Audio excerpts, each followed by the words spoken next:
Why are there so many different college football ranking systems? I mean, there's the AP poll that we've been talking about all season. There's the lesser known coaches poll, and now there's the college football playoff system. How are all of these polls different, and what makes one better than the other? Well, to talk about that, we have to go back and talk about why these polls exist in the first place. And to explain that, we need to talk about the NCAA. See, it's important to note that the NCAA is not a league like the NFL or the NBA. The NCAA is a sanctioning body. In college football, the conferences are their own leagues, and there's a lot of history that goes into the NCAA, but to keep it short, back in 1906, all of these schools decided that there needed to be a standardized set of rules. And we're not just talking about on the field rules. We're talking about recruiting violations. We're talking about eligibility requirements. All the nitty gritty stuff that goes into college sports. And it's not just for college football. The NCAA governs all college sports, or at least most college sports. There are some non-NCAA sports, but that's outside the scope of this. And the issue comes in that the NCAA does not have an official national champion, so people decided to create their own national champions. But since winners of conferences weren't playing each other regularly, the big deal at the time was winning your conference. That's what every team set out to do at the beginning of the season.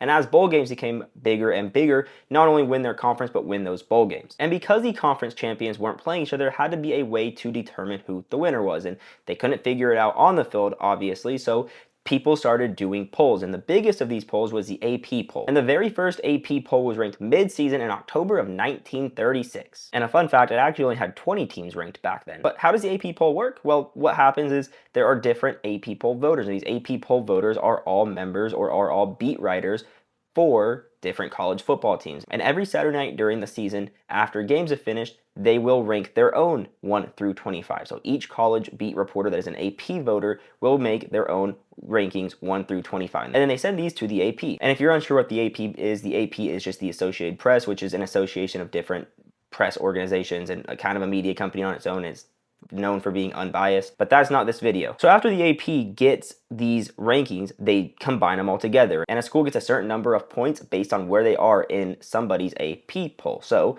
for example, if you're ranked number 1, you get the most points. Then the number 2 team on any individual beat writers polling gets the second most points, and so on. And they take all the pollsters and they add all of their AP rankings up, and then they average out, and whoever has the most points overall is the number 1 team. So it's almost more like an aggregate of all the different AP voters polls. Now, there's a lot of problems with the AP poll, and I made a whole video on that, so click this after you watch this video, or hit this button and then come back to this video and you'll see all the reasons I really dislike the AP poll. So if that's how the AP poll works, then we can kind of deduce how the coaches poll works. And it's the same exact formula, except instead of beat writers that are voting on this, it's college football coaches. And right away, you can probably see a pretty big problem there. College football coaches are busy coaching their games. They're not watching other games, so they're relying on box scores and stat sheets to determine who the best teams are. And because of this, the coaches poll is kind of seen as like the most irrelevant of the major polls. It's kind of like a cool little thing to look at, but nothing more than that. And then you have the college football playoff rankings. To talk about the college football playoff rankings, we need to talk about what the college football playoffs are. And to talk about what the college football playoffs are, we got to talk about the BCS. See, up until 1997, the AP poll winner at the end of the season was the national champion. And there were other polls as well, and so you have some split national champions with Team A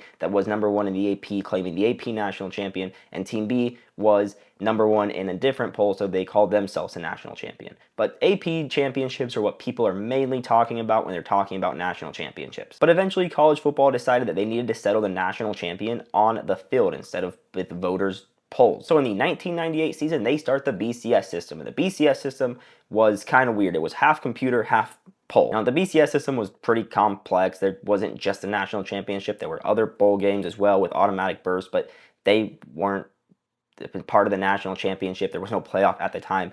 That could be a whole video. Let me know in the comments if you want to see a video on the BCS ranking. So to keep it short though, what would happen is at the end of every week, they would input all the scores into a computer system. And this computer program would take things like strength of schedule and margin of victory and strength of record, crunch some numbers, come up with its own poll. Then they would feed the coaches poll into the BCS to average it out, and then they would spit out the final rankings. Now, there were a lot of different variations with this, with sometimes the formula being used changed year by year, and then sometimes the coaches poll would be weighted heavier, and other years it would be weighted less heavy. And this is all because there was a ton of controversy with the BCS. For example, in 2003, some weird things happened.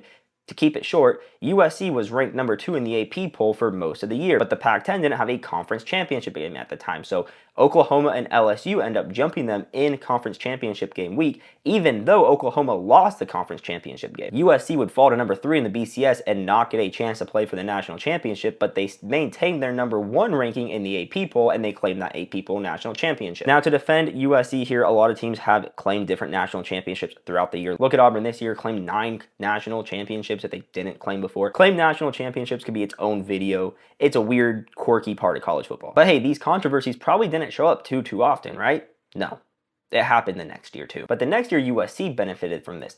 5 teams finished the season undefeated. And if you're doing the math here, you're going to have 3 undefeated teams that aren't playing for a national championship. And those 3 teams were Oklahoma, USC, Auburn, Boise State, and Utah. Now, Boise State and Utah didn't have much of a case as they weren't in a power conference at the time, but Auburn was pretty pissed because they got left out. But it would take 10 more years before college football came up with a solution. And that solution was the college football playoff. Starting in 2014, the original format of the college football playoff was the top 4 teams would play each other. The semifinals would be a bowl game, and that would rotate throughout different seasons and different bowls. And then they'd have their own national championship game where the winners of the semifinals would compete. Now, you should be able to see a pretty big problem with this, and that's in 2014, there were 5 power conferences, aka the Power Fives, which means one of the Power 5 conference champions would be left off. But one conference champion being left off isn't the biggest deal, right?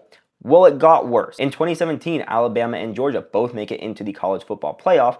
Alabama had lost their last game of the season to Auburn and didn't even play for the conference championship. But somehow they got in, and you had 2 SEC teams taking up 2 of the 4 spots. 50% of the participants came from one conference. 2017 was also the year that UCF went undefeated and claims a national championship, but that probably never happened again, right? Wrong. In 2021, Alabama and Georgia both go to the college football playoff again, taking up 50% of the spots in one conference. And this is where things really start to get pushed for change. A lot of momentum built for expanding the playoffs, and there were a lot of different ideas floated around. Some said an 8-team playoff, some said a 10, and some said a 12-team playoff. But ultimately, we got what we have today, and that is the 12-team college football playoff. But who makes the rankings for the college football playoff? Well, that is the College Football Playoff Committee. Very, very creative. And the College Football Playoff Committee is made up of 13 members, and those members get together during the season, typically later in the season, and they will discuss who the top 25 teams are. So they will go through each team and say, this team deserves to be number 1, this team deserves to be number 2.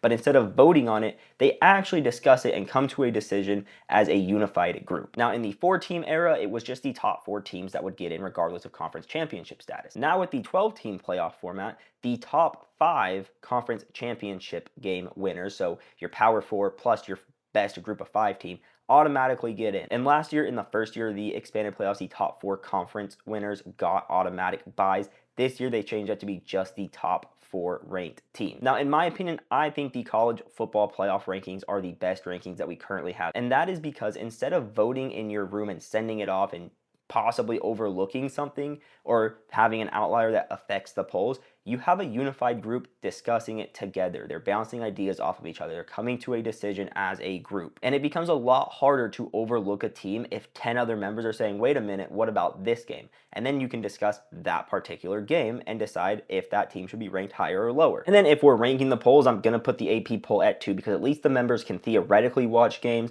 where the coaches poll, they cannot watch games. But that is why there are so many different rankings. We haven't even talked about the major selectors. Now, even though the NCAA does not officially recognize a national champion like they do in other sports, they do recognize major selectors. And those major selectors are different ranking systems. About half of them are polls and half of them are mathematical formulas. And there are over 40 of these major selectors, so most of them do not mean anything. And you probably haven't heard of 90% of them. And that is why there are so many ranking systems that we talk about in college football. Now, if you like college football, and I'm betting you do because you're watching a video about ranking systems in college football, make sure to like this video and subscribe.